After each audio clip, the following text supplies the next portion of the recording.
అందరికీ నమస్కారం అండి. Good evening everyone. So thanks, వచ్చిన అందరికీ thank you. First Vishwak bro, thanks for coming. నాకు యాక్చువల్లీ కూర్చున్న వాళ్ళందరూ ఎంతో ఇష్టమైన పర్సన్సే. బికాస్ నాకు అశోక్ వనం లాంటి అర్జున్ కళ్యాణ్ మంచి సినిమా ఇచ్చి నన్ను సపోర్ట్ చేసిన విశ్వక్ గారికి ఫస్ట్ చాలా థ్యాంక్స్ చెప్పాలి నేను. సో ఈరోజు ఆయన ఉన్నారు, థ్యాంక్ యూ. అలాగే వచ్చిన అందరు గెస్ట్లకి థ్యాంక్ యూ సో మచ్. పాడమంటే పాడగలుగుతాం, కానీ మాట్లాడమంటే మాట అయితే నాకు అసలు రాదు. స్టేజ్ ఎక్కాలంటే నాకు చాలా భయం. చాలా ధైర్యం తెచ్చుకొని మాట్లాడడానికి ట్రై చేస్తున్నాను. ఏదన్నా మర్చిపోయినా, ఏదన్నా తడబడినా క్షమించండి. సో శారద వరదారి సరి శోభిత కుచ సాతోదరి వైతాళిక వాసంతం వైవాహిక సారథ్యం, ఇట్లాంటి బ్యూటిఫుల్ సాంగ్ నాకు నిజంగా కంపోజ్ చేసే సిచ్యువేషన్ క్రియేట్ చేసి అసలు అలాంటి పాట ఈ సినిమాకి తీసుకోవడానికి ట్రై చేసిన Sajeev first thank you. Bharadwaj, ఇందాక అన్నావు మనసు పెట్టి రాయలేమోనని. నాకు తెలిసి నువ్వు మనసు పెట్టకుండా ఏది రాయలేవేమో. అది రాదు, అలా రాదు. ఈ సాంగ్కి నిజంగా నువ్వు ఇచ్చిన లిరిక్స్కి ఇంకొక కరెక్షన్ చెప్పే అవకాశం ఇవ్వలేదు. మనకు అంతకుమించి తెలిసి ఉండాలి ఏమైనా చెప్పాలంటే. సో నిజంగా అంత గొప్ప పాట ఇచ్చావు. నాకు ఇట్లాంటి సాంగ్ నిజంగా అంత మంచి లిరిక్స్ కుదిరినందుకు నీకు చాలా థ్యాంక్ యూ. ఆ పాట పాడిన సింగర్ అబ్బాయికి కానీ, లేకపోతే సినిమాలో వర్క్ చేసిన మ్యూజిషియన్స్ అందరికీ థ్యాంక్ యూ. నా టీంకి నేను థ్యాంక్స్ చెప్పుకోవాలి. బికాస్ రేపు మీరు సినిమా చూసిన తర్వాత ఈ సినిమాలో బ్యాక్గ్రౌండ్ స్కోర్ కానీ, సాంగ్స్ కానీ డెఫినెట్లీ థియేటర్లో చూడాల్సిన సినిమా అని మీరు ఖచ్చితంగా మీరే చెప్తారు.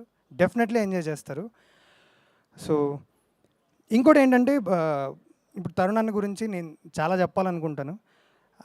ఎందుకు ఇష్టం అంటే, అన్న షార్ట్ ఫిల్మ్స్ చేసే వచ్చానన్న. నేను కూడా ఒక చిన్న షార్ట్ ఫిల్మ్స్ చేసుకుంటూ ఈరోజు సినిమాలు చేసుకుంటున్నాం.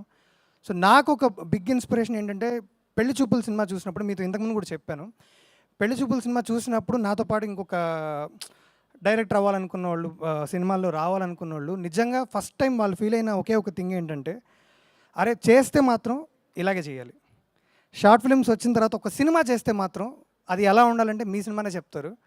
అది చాలా ప్రౌడ్ మూమెంట్. ఎందుకంటే ఈరోజు మీ సినిమాకి నేను వర్క్ చేస్తున్నాను. మీ సినిమాకి మంచి మ్యూజిక్ ఇచ్చాను నేను హ్యాపీగా చెప్తున్నా. మంచి మ్యూజిక్ ఇచ్చి నేను ఎందుకు చెప్తానంటే, I'm very confident about it. Eesha గారు, తరుణ్ గారు ఇచ్చిన పర్ఫార్మెన్స్కి మనం బేసికల్లీ ఎక్కువ కష్టపడక్కర్లేదు. మీరు చాలా ఎమోషన్స్ని మీరు క్యారీ చేసేసారు. అది నా జాబ్ ఈజీ అయిపోయింది. సో దాన్ని ఎలా ఎమోట్ చేయాలి, ఏంటి ఇది అని. సో అందరికీ ప్రొడక్షన్, అసలు ఫస్ట్ ఏంటంటే సృజన తీసుకొని వచ్చారు ఈ సినిమాలోకి.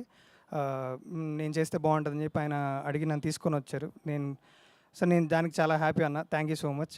మొత్తం ఎస్ ఒరిజినల్స్ టీమ్ అందరికీ, మూవీ వర్స్ టీమ్ అందరికీ, వివేక్ గారికి, అనురూప్ గారికి అందరికీ థ్యాంక్ యూ సో మచ్.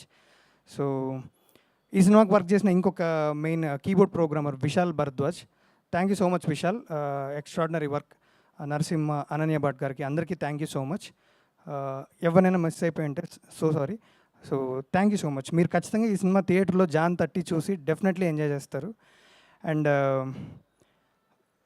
ఒక ఇన్స్పైర్డ్ స్టోరీ అయినా కూడా మ్యాక్సిమం పర్ఫార్మెన్సెస్ కానీ, మ్యూజిక్ కానీ, రైటింగ్ కానీ, లేకపోతే ఎవ్రీథింగ్ దిస్ ఈజ్ ఒరిజినల్. ఇది ఒరిజినల్గా చేయడానికి మేము చాలా ట్రై చేసాము. సో ఇన్స్పిరేషన్ మాత్రమే, ఇమిటేట్ చేయడానికి ట్రై చేయలేదు. సో ఆ శ్రద్ధ తీసుకుని మాత్రం సజీవే. తను A to Z మ్యూజిక్ కావచ్చు, బ్యాక్గ్రౌండ్ స్కోర్ కావచ్చు, ఎవ్రీథింగ్ తన చాయిసే. తను ఎక్స్ట్రాడినరీ వర్క్ తీసుకున్నాడు. సో ఎక్కువ టైం తీసుకోదలుచుకోలేదు. BVS రావు గారికి sir thank you so much. నేను కంగారులో మర్చిపోయాను ఇందాక. So thank you so much. Thank you Jayakrish గారు. Thank you so much. We are eagerly waiting for Jan 30. So ఇప్పుడు ఇంత బ్యూటిఫుల్ సినిమాని, అద్భుతమైన సినిమాని అందిస్తున్నటువంటి మా ప్రొడ్యూసర్లని సాదరంగా వేదిక మీదకి ఆహ్వానం